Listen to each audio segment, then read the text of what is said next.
Okay, so I'm going to start off by sharing with you the titles of 3 different news articles. The first one being, Michelle Obama never placed her hand over her heart during the national anthem. The second, FBI agent who exposed Hillary Clinton's corruption found dead. And the third, President Donald Trump donates his entire $400,000 salary to rebuild military cemeteries.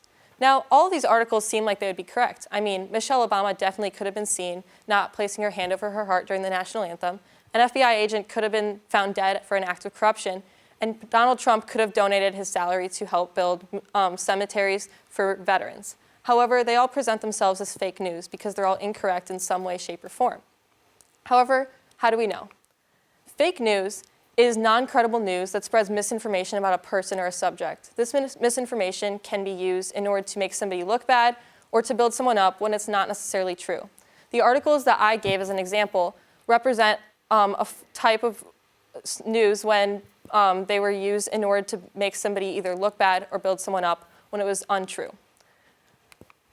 The news source that published these 3 articles, ABC News, seems completely credible, doesn't it? I mean, we all know ABC News. However, it's not the real ABC News. This is the real ABC News. The slight difference in the logo and the web address make it seem like it's the correct source. However, it does create fake news. Most people don't know the difference between the real source and the fake source, which is what creates false information amongst people, especially students. So I guess you're asking, why am I telling you all of this? So let me backtrack a little bit. My freshman year of high school, I needed to select an elective course for my sophomore year. Not knowing what to do, I decided to go with journalism because teachers and my peers had recommended it to me as a fun class that I should take. I didn't really know what I would have to do except for the fact that I would have to write articles. I didn't know what they were about. I didn't really know too much. However, I thought it might be fun. So I was put in the headlines section or main news section on staff, which basically covers things happening in our school around us. However, I didn't know why we had to write stories the way that we did, why we followed a certain format when we wrote our stories, and why we had to interview so many people when we were writing them. After a little while in journalism, however, I realized the importance of what I was doing. By spreading information to the community around me in my school, I was sharing what was happening and engaging people into the community. Whether it was something like a breaking news event or something silly like Spirit Week, the people around reading my articles were seeing what was happening and being more engaged. Now that it's my 4th semester in newspaper, I realize what an impact journalism has in the real world. When people write something, others believe it, regardless of if it's true or not. My journalism background and the publication that I write for keeps our articles credible. However, people in the real world don't always do so, which is what creates fake news.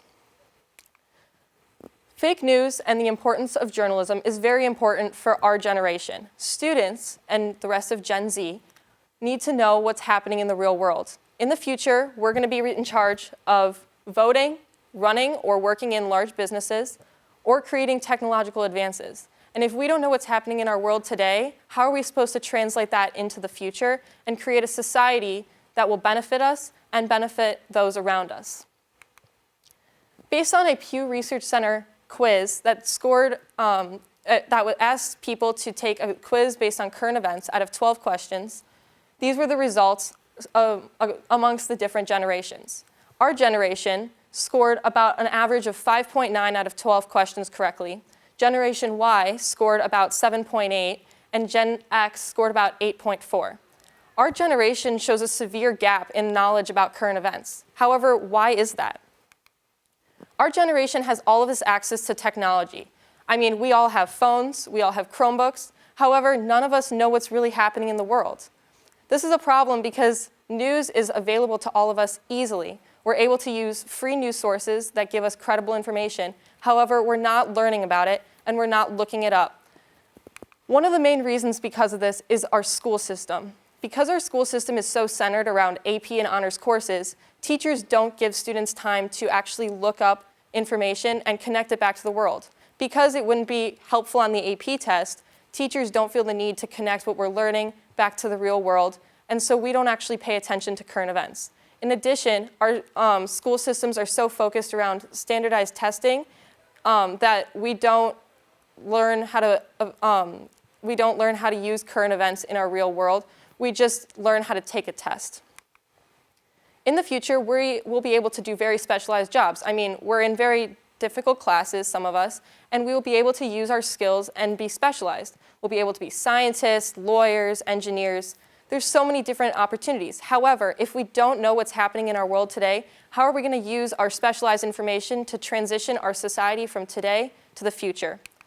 Journalism and the importance of news is the transition to that. By knowing what's happening in the world around us, we'll be able to transition our society from the past to the future and create a community that's better for everybody. Thank you.